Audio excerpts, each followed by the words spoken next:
He'd gone directly out on patrol from his Soho apartment, but hadn't realized he'd forgotten to check the weather report until he was halfway to Greenwich Village.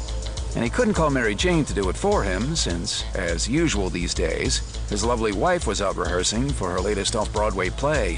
Why couldn't Spider Sense come with a long-range forecast?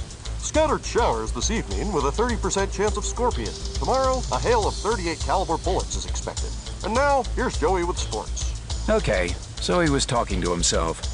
It was a habit he indulged in when he got nervous. He talked to himself quite a bit.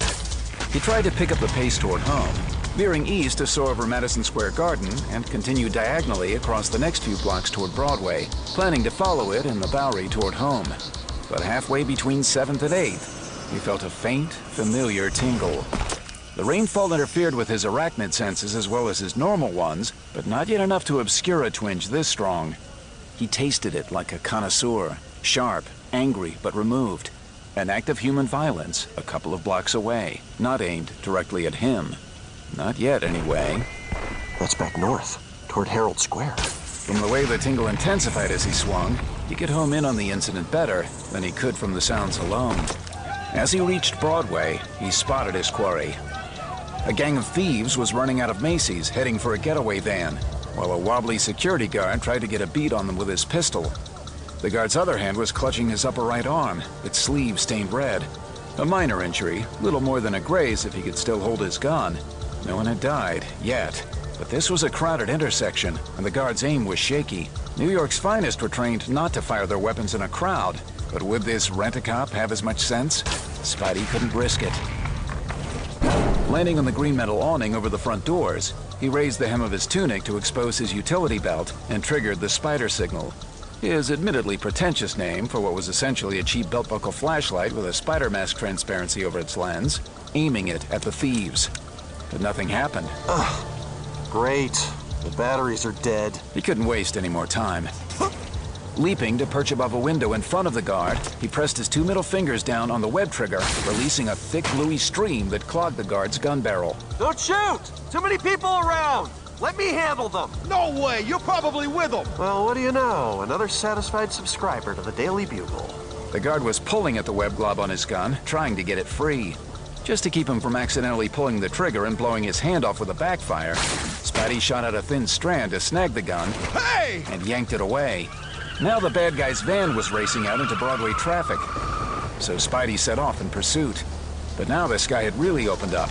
His original webbing formula wouldn't have solidified in heavy rainfall, but he'd long ago licked that problem. He fired a strand of webbing to snag the getaway van, but it was pummeled to the ground by the torrent of rain before it could reach the van. Okay, looks like I'm on foot. Fortunately, super strength meant super speed as well. Not in Quicksilver's league, but more than enough to catch up with a van in Manhattan traffic during a downpour. Especially since he could leap from roof to roof across the cars. Watch it, you freak! Hey! What are you doing, you The lullaby of Broadway. Finally, he landed atop the getaway van as it tore through Koreatown. Pulling open the rear doors, he ducked his head down to see what he was facing.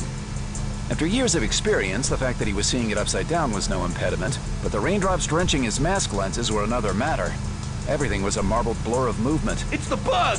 Waste him! Luckily, there were no raindrops between him and the occupants of the van, so his spider sense was able to warn him to pull his head up in time. The bug? Hey, where's the respect? He didn't need spider senses to know what would happen next. He'd seen enough action movies. Bad guys in vehicle plus hero on roof equals perforated roof. But Spidey had already flipped around the rear edge of the van's roof like a gymnast on a bar. With the thieves firing upward, he could come right in through the back doors and take them down with a double kick. Except that wasn't the way it happened. He'd grown used to relying on the adhesion of his fingertips rather than a good firm grip, and in the heat of the moment he forgot to override that reflex on account of the rain. All his fingers adhered to was a bunch of water molecules. He tumbled hard onto the rain-slicked pavement.